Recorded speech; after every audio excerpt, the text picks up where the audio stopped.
Hello everyone, આપણે last વિડીયોમાં વેક્ટર્સની બધી જ પ્રોપર્ટી જોઈ ગયા. Addition and subtraction, dot product and cross product. આપણે 4 પ્રોપર્ટી જોઈ લીધી. આ વિડીયોમાં આપણે યુનિટ વેક્ટર આપણે ફાઇન્ડ કરશું. કોઈ પણ આપણને નોર્મલ વેક્ટર આપેલો હોય, આપણે એનો યુનિટ વેક્ટર ફાઇન્ડ કરીને બતાવશું. હવે યુનિટ વેક્ટરની ડેફિનેશન આપણે અગાઉના વિડીયોમાં જોઈ ગયા છીએ કે યુનિટ વેક્ટર કોને કહેશું, તો કે જે વેક્ટરનું મોડ્યુલસ 1 થતું હોય એને આપણે યુનિટ વેક્ટર કહેશું. તો હવે આપણે અહીંયા કોઈ પણ નોર્મલ વેક્ટરનો યુનિટ વેક્ટર ફાઇન્ડ કરવો છે. તો આપણે જોઈએ unit vector of any vector. તો આપણે કોઈ પણ એક વેક્ટર લઈ લઈ. Let a bar equal to a1 a2 a3 be any vector. કોઈ પણ નોર્મલ વેક્ટર આપણે a બાર લીધો છે એના માટેનો unit vector, then unit vector of a bar, then unit vector of a bar is defined by, then unit vector of a bar is defined by a caret equal to a bar એના ડિવિઝનમાં modulus of a bar. કોઈ પણ આપણે vector a બાર લઈ લીધો છે, a1 a2 અને a3 normal vector લીધો છે. એના નોર્મલ વેક્ટર a બાર માટે આપણે યુનિટ વેક્ટર ફાઇન્ડ કરવો છે. તો આપણે કોઈ પણ વેક્ટરનો યુનિટ વેક્ટર ફાઇન્ડ કરવો છે તો જે તે વેક્ટરના ડિવિઝનમાં આપણે એનું મોડ્યુલસ ફાઇન્ડ કરીને મૂકી દેશું તો આ આપણને એનો યુનિટ વેક્ટર મળી જશે. આપણે અગાઉ પણ યુનિટ વેક્ટરની ડેફિનેશનમાં જોઈ ગયા છીએ કે જેટલા પણ યુનિટ વેક્ટર આપણે ફાઇન્ડ કરશું અથવા તો આપણને મળશે એ બધાને આપણે કેરેટની સાઇન સાથે દર્શાવશું. તો આપણે a બારનો જે યુનિટ વેક્ટર મળશે એને આપણે a કેરેટ કહેશું. સો આ યુનિટ વેક્ટર ફાઇન્ડ કરવા માટેનો ફોર્મ્યુલા થઈ ગયું કે જે તે વેક્ટર રકમમાં આપેલો છે એનું આપણે મોડ્યુલસ ફાઇન્ડ કરી લઈ, બે ટર્મનું આપણે ડિવિઝન લઈશું એટલે આપણને જે તે વેક્ટરનો એનો યુનિટ વેક્ટર મળી જશે. તો આપણે એના એક્ઝામ્પલથી જોઈએ કે કઈ રીતે આપણે યુનિટ વેક્ટર ફાઇન્ડ કરશું. તો અહીંયા આપણને એક્ઝામ્પલ 1 માં a બાર નામનો કોઈ વેક્ટર આપેલો છે i + j + k, જે i, j અને k ના ફોર્મમાં આપેલો છે. પહેલા આપણે એને સિમ્પલ કાઉન્સના ફોર્મમાં કન્વર્ટ કરશું અને પછી એ વેક્ટરનો યુનિટ વેક્ટર આપણે ફાઇન્ડ કરશું. તો પહેલા આપણે વેક્ટર લખીએ કે here given vector a bar is i + j + k. આ કોઈ પણ નોર્મલ વેક્ટર આપણને આપેલો છે તો એને આપણે કાઉન્સના ફોર્મમાં કન્વર્ટ કરીએ i, j, k ના ફોર્મ ઉપરથી.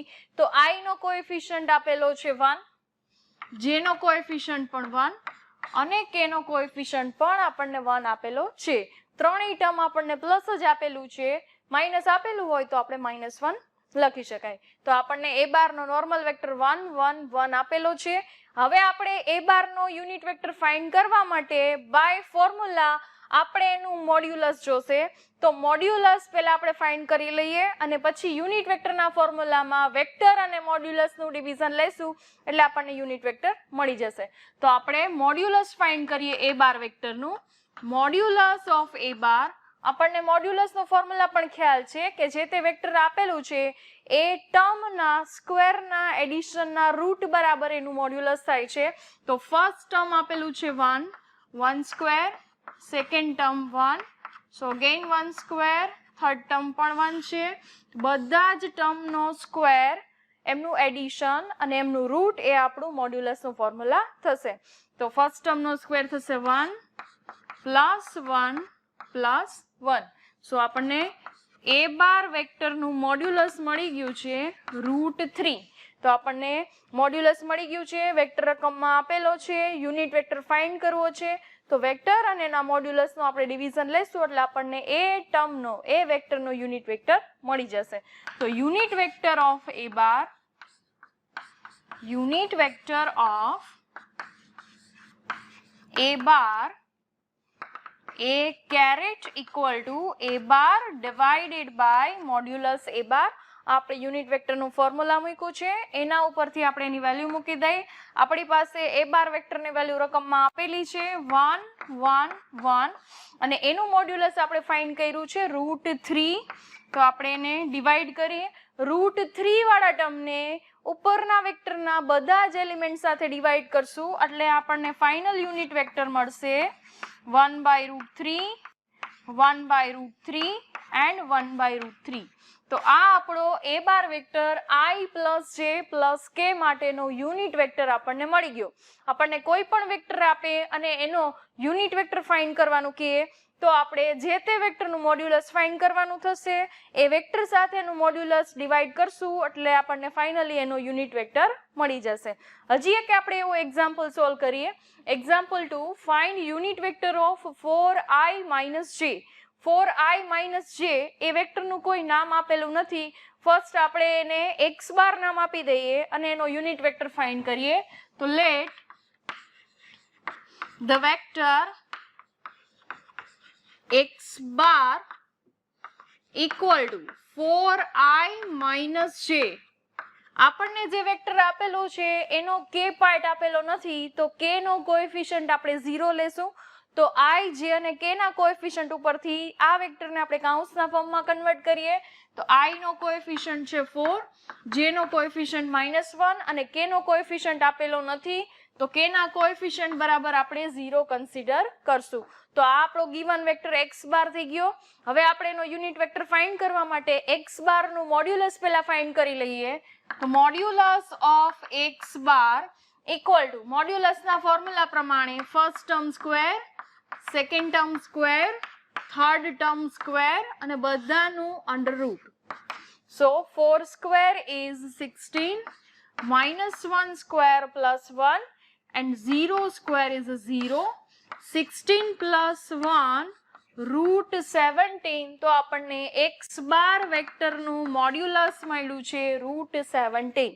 હવે આપણે x બાર વેક્ટરનો યુનિટ વેક્ટર ફાઇન્ડ કરવો છે તો એ વેક્ટરના ડિવિઝનમાં એનું મોડ્યુલસ મૂકી દઈએ. ફોર્મ્યુલા મૂકી, વેલ્યુ મૂકી અને ચેક કરી કે એનો યુનિટ વેક્ટર શું થાય છે. તો unit vector of x bar is x caret equal to x bar divided by modulus of x bar. x બાર વાળો વેક્ટર આપણી પાસે છે 4 - 1 0, 4 - 1 0 અને એનું મોડ્યુલસ આપણે ફાઇન્ડ કર્યું છે √17. તો આપણે √17 મૂકી દઈએ. √17 વાળા ટર્મને આપણે વેક્ટરના બધા જ એલિમેન્ટ સાથે ડિવાઈડ કરશું તો આપણને ફર્સ્ટ એલિમેન્ટ મળશે 4 divided by √17, સેકન્ડ ટર્મમાં -1 divided by √17 અને થર્ડ ટર્મ છે 0 divided by √17. એટલે 0 divided by √17 છે એટલે એ 0 જ રહેશે, એ ટર્મમાં કંઈ ફેરફાર આવશે નહીં. તો આ આપણું x બાર વેક્ટર માટેનો પણ યુનિટ વેક્ટર થઈ ગયો. તો આપણે યુનિટ વેક્ટર ફાઇન્ડ કરવા માટે એટલી વસ્તુ યાદ રાખવાની છે કે જે વેક્ટરનો યુનિટ વેક્ટર ફાઇન્ડ કરવો છે એ વેક્ટરના ડિવિઝનમાં એનું મોડ્યુલસ મૂકી બે ટર્મને ડિવાઈડ કરશું એટલે એ વેક્ટરનો યુનિટ વેક્ટર બની જશે. યુનિટ વેક્ટર માટેનું હજી એક એક્ઝામ્પલ આપણે ચેક કરી લઈએ. Example 3, if a bar equal to I minus j plus 2k and b bar equal to 3i minus 2j plus 2k, એના માટે આપણે a bar minus 2b bar no unit vector find કરવા માટે કીધું છે. અત્યાર સુધીના જે બે એક્ઝામ્પલ જોયા એમાં સિંગલ વેક્ટર માટેનો યુનિટ વેક્ટર ફાઇન્ડ કરવાનો કીધો છે. અત્યારે આપણને a બાર minus 2b બાર વાળા વેક્ટરનો યુનિટ વેક્ટર ફાઇન્ડ કરવાનું કીધું છે. તો આપણે પેલા બે વેક્ટર લખીએ, i j k ના ફોર્મમાંથી સિમ્પલ કૌંસના ફોર્મમાં કન્વર્ટ કરીએ અને પછી જોઈએ કે a બાર minus 2b બાર વાળા વેક્ટરનો યુનિટ વેક્ટરનું ફોર્મ્યુલા શું થશે. તો જોઈએ, here the given vectors,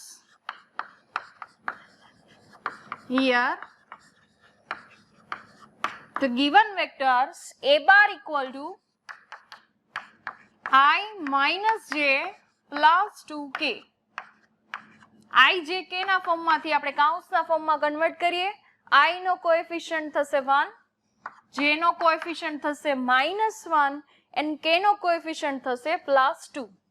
1 -1 and 2 આ a બાર નો વેક્ટર થઈ ગયો એન્ડ બી બાર વાળો વેક્ટર આપેલો છે 3i - 2j + 2k.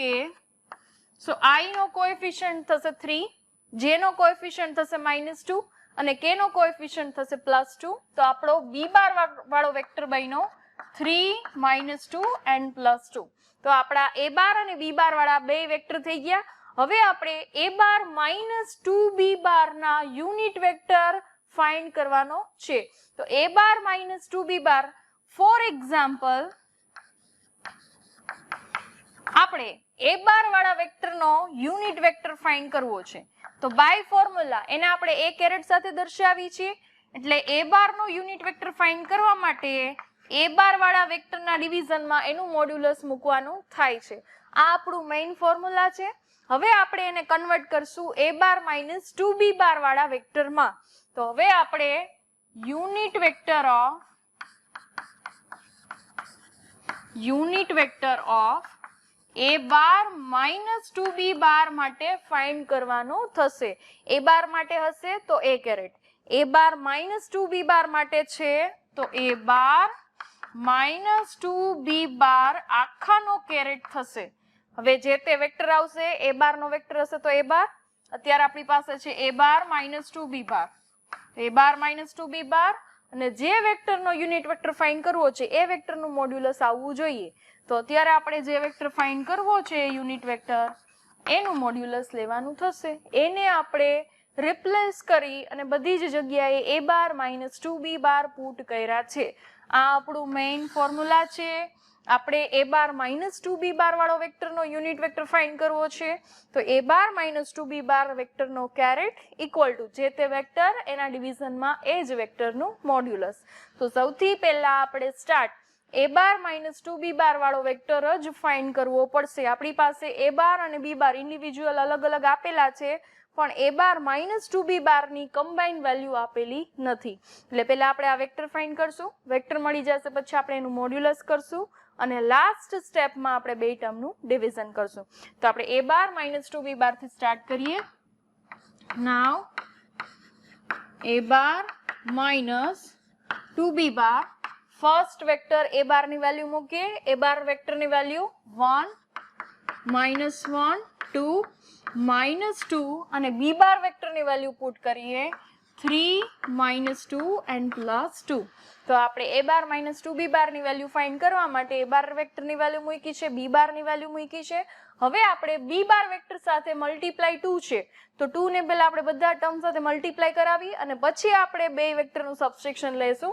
તો આપણે ફર્સ્ટ વેક્ટરને અત્યારે કંઈ હલાવતા નથી, 1 -1 2 અને 2 ને આપણે બધા જ એલિમેન્ટ સાથે મલ્ટીપ્લાય કરાવીએ. 2 × 3 6, 2 × -2 એટલે કે -4 and 2 × 2 it is 4. તો હવે બે વેક્ટર છે એનું આપણે સબસ્ટ્રેક્શન લેશું.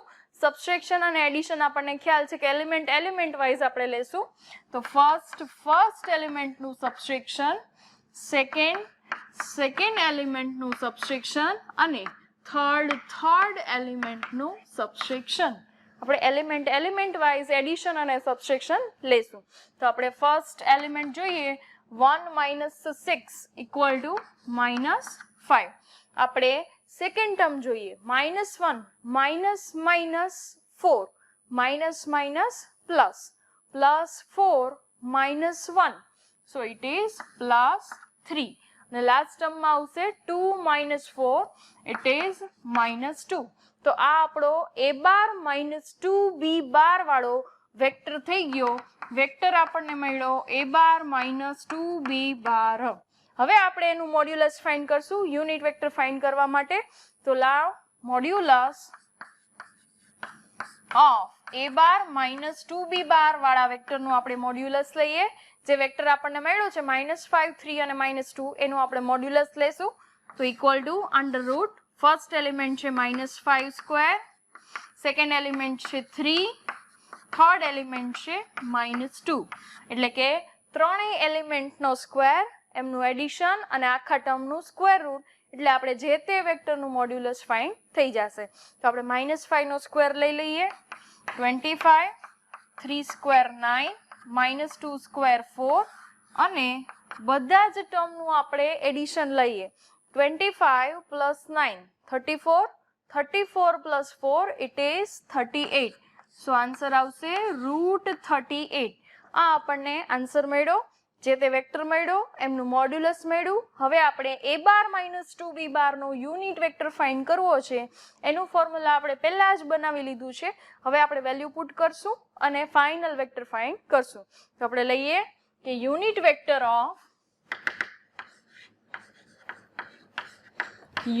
Vector of a bar minus 2b bar equal to આપણે ફોર્મ્યુલા ઓલરેડી જનરેટ કરી લીધું છે કે a બાર માઇનસ 2b બારનો whole caret equal to a bar minus 2b bar વાળો વેક્ટર થશે અને એના ડિવિઝનમાં એ ટર્મનું મોડ્યુલસ આવશે તો આપણે વેક્ટર ઓલરેડી ફાઇન્ડ કરી લીધો છે a બાર માઇનસ 2b બાર વાળા વેક્ટરની વેલ્યુ -5 3 -2 અને એના ડિવિઝનમાં એ જ વેક્ટરનું મોડ્યુલસ તો મોડ્યુલસ આપણને √38 મળ્યું છે √38 ને આપણે વેક્ટરના બધા જ એલિમેન્ટ સાથે ડિવાઈડ કરીએ તો ફર્સ્ટ આવશે -5 ડિવાઇડેડ બાય √38 સેકન્ડ એલિમેન્ટ આવશે 3 ડિવાઇડેડ બાય √38 અને -2 ડિવાઇડેડ બાય √38 તો આ આપણો a બાર માઇનસ 2b બાર વાળા વેક્ટરનો યુનિટ વેક્ટર થઈ ગયો હવે ઘણીવાર તમારી પાસે આન્સરમાં એવું બનશે કે જે આપણી પાસે ટર્મ આવે છે એ ટર્મમાંથી કોઈ કોમન નંબર કેન્સલ થતો હશે તો આપણે એને રૂટમાંથી બહાર લઈ અને કોમન નંબર કેન્સલ કરશું અત્યારે √38 ના કેસમાં આપણી પાસે કાંઈ નથી થતું એટલે આપણે એને આન્સરને એઝ ઇટ ઇઝ રાખ્યો છે